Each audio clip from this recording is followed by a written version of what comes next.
이번 영상물에서는 신체화 장애에 대해 논의하도록 하겠습니다. 목차는 사례의 증상, 개인사 및 가족력, 심리검사 결과 및 해석 등 사례 전반에 대해 설명하겠습니다. 먼저 신체화 장애란 정신적인 문제가 신체적 증상으로 나타나는 상태를 말합니다. 이러한 증상은 꾸며낸 것이 아니지만 위험한 질환의 증상으로 오인되면 환자들은 크게 놀라게 됩니다. 이 질환은 건강염려증과 유사한 면이 있는데 건강염려증은 경미한 증상임에도 심각한 질환 때문이라고 근거 없이 걱정하는 반면 신체화 장애는 정신적 문제가 실제로 신체적 변화를 일으켜 증상이 나타나는 것을 의미합니다.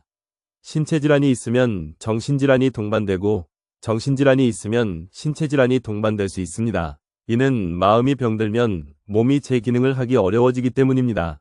함연숙 씨의 사례를 살펴보면 20세 여대생 함영숙 씨는 초등학교 때부터 특별한 이유 없이 배가 아픈 경우가 많았다고 합니다. 특히 부모님께 혼날 때 통증이 심했다고 합니다.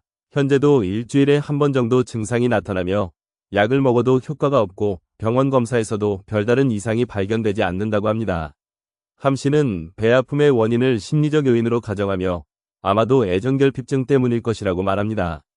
복통과 소화불량으로 인해 대인관계에서도 갈등이 빈번합니다. 과제를 할 때마다 배가 아프다고 하거나 술자리에서 돈을 내지 않는다는 이유로 주변 사람들에게 미움을 받았습니다. 함 씨는 이에 대해 배가 아파서 그런 것이라며 억울해했습니다.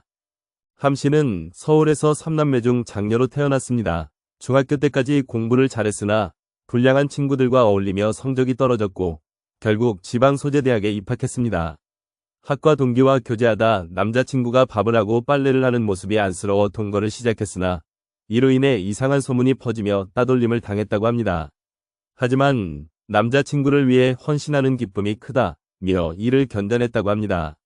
함 씨의 아버지는 회사원으로 매우 엄격하고 권위적이며 폭력적이었고 외도를 서슴없이 즐겼다고 합니다. 어머니는 가정주부로 남편의 외도와 무관심을 참으며 살아왔습니다. 여동생은 함 씨와 성격이 비슷해 감정을 잘 표현하지 않고 속으로 삭히는 편입니다. 함 씨의 문제점을 파악하기 위해 다양한 심리검사를 실시했습니다. 행동관찰에서 보면 함 씨는 활발하고 귀여운 인상을 주며 다소 과하게 꾸민 듯한 옷차림을 하고 있었습니다. 검사에 열심히 참여했으며 눈을 마주치면 고개를 끄덕이는 등 지나치게 순종적인 태도를 보였습니다.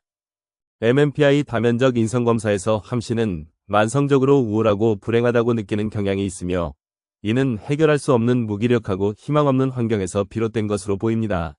아버지의 권위적이고 무서운 태도 속에서 연약하고 힘없는 자신이 한없이 불행하게 느껴지는 것입니다. 문장완성검사 SCT 및백 우울 척도를 살펴보면 SCT에서 함 씨는 나는 함연숙이다. 불행하지도 행복하지도 않은 그냥 나다 라는 문장을 통해 타인의 기대에 부응하기 위해 연기하듯 살아왔으며 이로 인해 매우 지친 상태임을 알 수 있습니다. 또한 나를 괴롭히는 것은 나 자신이 싫다는 생각이라는 문장에서 강한 자기 혐오와 자기회의를 느끼는 것으로 나타났습니다. BDI 점수는 37점으로 MMPI와 마찬가지로 심한 우울 증상을 보였습니다. 집나무 그림 검사 HTP에서 함 씨의 나무 그림은 외로움 때문에 두 그루의 나무를 나란히 그린 점, 그림이 위쪽에 치우친 점이 특징입니다. 이는 극도의 외로움과 불안정한 심리 상태를 짐작하게 합니다. 지붕이 강조된 것은 욕구 충족적 증상이 강함을, 굴뚝은 애정에 대한 욕구를, 보드블록은 대인관계에서 조심스럽고 선택적이며 경계심이 많음을 시사합니다. 함 씨의 로샤 프로토콜은 56개로 매우 많았으며 모호한 자극에 과도하게 자신의 욕구를 투사하고 공상을 많이 하는 경향을 보였습니다. 주요 문제는 신체화 장애로 의심되는 복통 및 소화불량과 대인관계 문제였으며 정신증적 증상은 호소하거나 관찰되지 않았습니다. 특히 과도한 M 반응이 나타나던데 이는 슬픔, 무력감, 지각 왜곡, 자기연민적 공상, 내면의 심한 불행감을 광범위하게 반영합니다. 로시아 검사는 좌우 대칭에 잉크 반점이 있는 10장 카드로 구성된 성격검사입니다. 피검자는 잉크 반점이 무엇으로 보이는지 자유롭게 응답하고 검사자는 반응 시간, 내용, 영역, 결정 원인 등을 기록합니다. 함 씨의 경우 로샤의 통제와 스트레스 내성을 보면 만성적인 스트레스와 불안정감에 오랫동안 시달려왔음을 알 수 있습니다. 스트레스가 심해지면 자기 패배적 공상과 부정적 대처 행동으로 악순환이 심화될 가능성이 높습니다. 정서적 특징을 살펴보면 함 씨는 우울감, 불행감, 분노, 피해의식, 죄책감, 애정 욕구의 결핍을 강하게 느끼고 있습니다. 고통스러운 내면 감정을 주변 사람들에게 투사하거나 밀착된 관계를 통해 스스로를 위로하려는 경향이 있습니다. 이는 어머니에 대한 연민이나 남자친구를 어머니처럼 돌보려는 행동에서 잘 드러납니다. 자기 지각 및 타인 지각을 살펴보면 함 씨의 핵심 문제는 자기 혐오와 자존감 저하로 인한 자기 연민입니다. 친밀한 관계를 필사적으로 원하면서도 거절당할 것이라는 믿음 때문에 양가 감정을 느낍니다. 함영숙 씨의 핵심 문제를 살펴보면 함 씨의 주요 문제는 신체적 원인이 불분명한 복통과 소화불량 등 신체화 증상, 남자친구에 대한 과도한 헌신, 동료들과의 갈등으로 인한 대인관계 문제, 그리고 성격 및 정서적 어려움입니다. 로르샤 검사에서 드러난 바와 같이 핵심 문제는 자존감 저하와 자기 혐오로 보입니다. 함 씨의 원인은 부모와의 애착 관계에서 겪은 혼란스럽고 고통스러운 경험이 이러한 믿음의 뿌리가 되었을 가능성이 큽니다. 과도하게 처벌적인 아버지, 우울증으로 자녀에게 거부적이고 차가운 어머니, 부모 간의 불화 등이 부적절감과 죄책감을 유발한 어린 시절 경험이 원인으로 추정됩니다. 또 문제의 현상화은 신체적 증상을 통해 관심과 사랑을 받고자 하는 시도로 보입니다. 남자친구에게 지나치게 헌신적인 것도 관계를 잃지 않으려는 노력으로 해석됩니다. 함 씨의 치료를 위해 다음과 같은 접근이 필요합니다. 신체 감각에 대한 잘못된 귀인 교정으로 신체 증상이 정서적 문제와 관련될 수 있음을 진솔하게 납득시키는 과정과 주의 분산 및 이완 훈련을 실시하여 집단 치료를 통해 정서적 안정감 회복하는 것이 유용합니다. 신체 증상 때문에 고통스럽겠지만 그것이 정서적 문제와 관련될 수 있음을 진솔한 자세로 납득시키는 과정이 필요합니다. 로샤 검사의 M 반응의 하락은 심한 정신병리와 관련이 있기 때문에 가장 중요한 변인 중에 성격과 심리 상태를 분석하는 중요한 지표입니다. 주요 학자들의 의견을 정리하면 다음과 같습니다. 먼저 로샤는 M 반응은 라포와 공감을 형성하는 능력을 반영하며 M 반응과 C 반응의 비율로 성격을 분석할 수 있다고 보았습니다. M 반응이 우세한 사람은 깊고 치밀한 대인관계를 형성하는 M 경험형, C 반응이 우세한 사람은 폭넓지만 피상적인 관계를 형성하는 C 경험형으로 구분됩니다. 여기서 M 경험형 사람의 성격 특성은 대인관계의 폭은 좁지만 깊고 친밀한 관계를 형성하고 C 경험형 사람의 성격 특성은 대인관계의 폭은 넓지만 피상적인 관계를 형성하는 것입니다. 클로퍼의 관점에서 M 반응은 피검자의 내적 현실에 대한 태도 및 감정과 관련이 있으며 내적 가치관과 충동을 외부 현실과 통합하려는 노력을 반영한다고 보았습니다. 그는 내적 가치관과 충동 경험을 외부 현실의 요구 및 구조와 통합하려고 부적절한 노력을 기울일 때 공상활동이 M 반응에 나타날 수 있다고 주장했습니다. 또한 그는 잘 적응하고 있는 지능이 높은 성인이라면 적어도 3개의 질 좋은 M 반응이 있어야 한다고 주장합니다. 높은 M 반응은 자아 기능이 우수하고 양질의 대인관계를 형성할 수 있음을 나타냅니다. 반면 M 반응이 적으면 자아 구조의 결함, 망상적 사고, 공감 능력 부족 등을 시사합니다. 다음은 레파포트의 지각 연상 과정입니다. 그는 M 반응이 선천적 능력, 성취 잠재력, 성취 추구 성향을 반영하며 M 반응이 많을수록 잠재력이 높음을 의미한다고 주장했습니다. 그는 운동 반응을 하게 하는 심리적 과정을 지각 연상 과정이라고 정의했고 M 반응은 신체 운동과 감각 경험에 관련되어 있다고 주장했습니다. 불균형이 있는 자극에 대한 지각적 예민성과 지각적 조직화 과정에서 융통성과 연상 과정이 개입하여 M 반응이 나타난다고 했습니다. 즉 M 반응은 피검자의 연상 과정이 융통성이 있고 풍부한 연상 자원을 동원할 수 있으며 지각적 불균형을 유연하게 조절함을 뜻합니다. 다음은 레파포트의 충동 지연 능력입니다. 그는 로사가 주장했던 M 유형과 C 유형의 구분은 인간 사고의 전제 조건인 충동 지연을 무시한 것이라고 비판했습니다.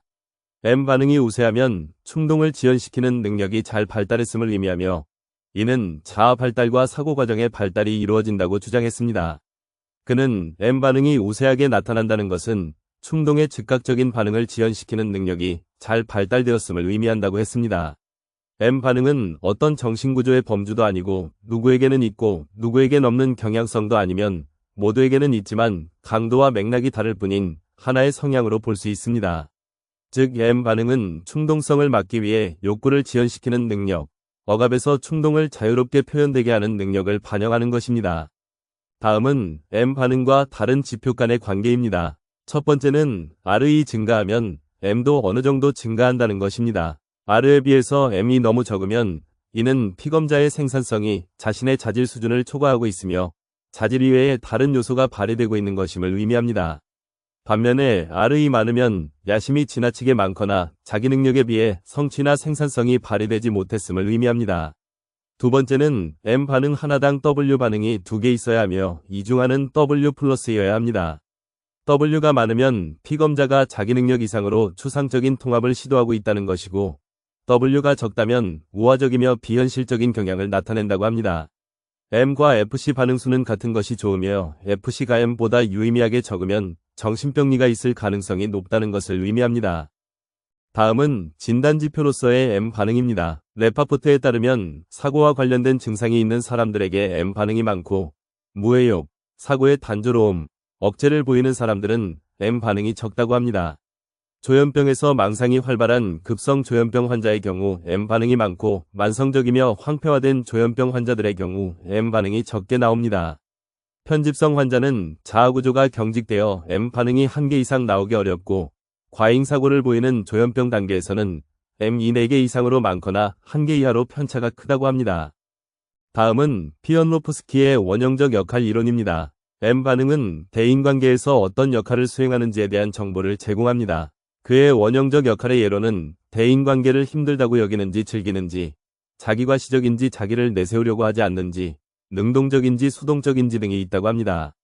그는 M 반응을 3유형으로 나누었는데 주상적 M, 순동적 M, 그리고 차단된 M으로 나뉩니다. 주장적 M은 자기 주장적이며 외적 방해나 압력을 받지 않는 외현적 운동을 지각하는 경우입니다. 이런 M을 가진 사람은 자기의 미래와 타인에 대해 자신감이 있으며 삶의 무게와 무력함을 견디며 이겨낸다고 합니다. 순종적 M은 물건을 드는데 몸을 구부리고 있는 사람 등을 예로 들 수 있으며 이런 반응을 보이는 사람들은 난관에 부딪혀 쉽게 절망하며 종속적이며 수동적인 태도를 보인다고 합니다.